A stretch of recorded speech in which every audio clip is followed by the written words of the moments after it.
Pongo in votazione. No, scusate, chiedo la sospensione. Allora, io chiedo la sospensione perché ho rispetto dei capigruppo e i consiglieri devono in qualche maniera o partecipare sempre e costruire o non prendere e fare i primi della classe, sia di maggioranza che di opposizione, perché sennò non valgono i capigruppo e non vale il lavoro che abbiamo fatto un anno assieme. Allora, il documento che è stato trasmesso ai capigruppo, abbiamo tentato in 4 capigruppi, 5 capigruppo, da un mese di cercare di fare un documento unitario e in questo modo devo ringraziare fortemente i capigruppo di opposizione, i quali, voglio dire, in modo molto corretto stamattina hanno comunicato, perché abbiamo fatto un giro di telefonate a tutti i capigruppo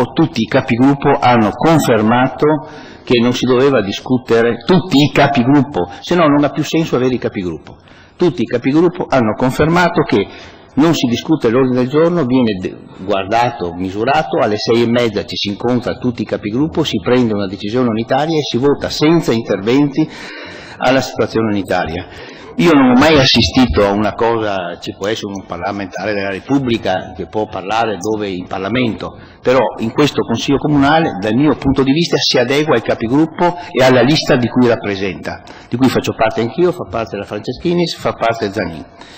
A me spiace intervenire perché l'avevo avvisata che era avvisata che l'accordo era di non intervenire e questa era la mediazione massima che noi eravamo riusciti a fare. Ho parlato con il rappresentante Artino, ho rappresentante con il rappresentante della bicicletta, ho parlato con il rappresentante della Portogruaro che vogliamo, ho rappresentato con i cittadini di Bertoncello, ho parlato con i rappresentanti del Città per l'Uomo.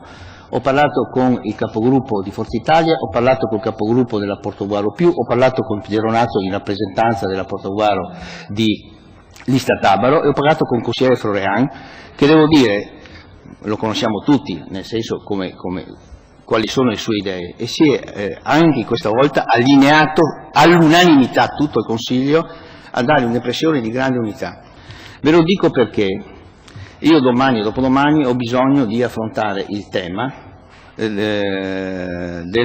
sede dell'ospedale e io a tutti i consiglieri ho mandato, non ce l'hanno neanche i sindaci,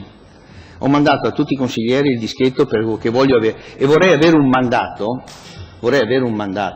puntuale e preciso, non di competizione tra San Donà e Portogruaro. Fatto sta che è talmente strumentale, mi permetto di dire, l'intervento, che indica nell'ospedale di rete su 2 poli, Portogruaro e San Donà di Piave, adeguatamente e organicamente riorganizzati e strutturati, la scelta ottimale per dare risposte ai 2 territori. Questo lo ha proposto la Presidente del Consiglio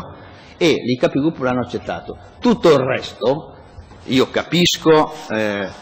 abbiamo addirittura accolto le posizioni anche dell'opposizione che ha detto il documento è troppo grande, difatti il documento è 2 pagine, il resto è sostanziale,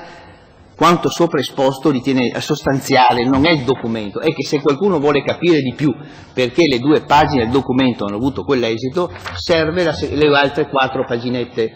Allora io credo che noi dobbiamo fare uno sforzo di votarlo all'unanimità, quindi io invito a sospendere il Consiglio, si trovano i capigruppo, all'interno ogni capigruppo faccia le sue riflessioni,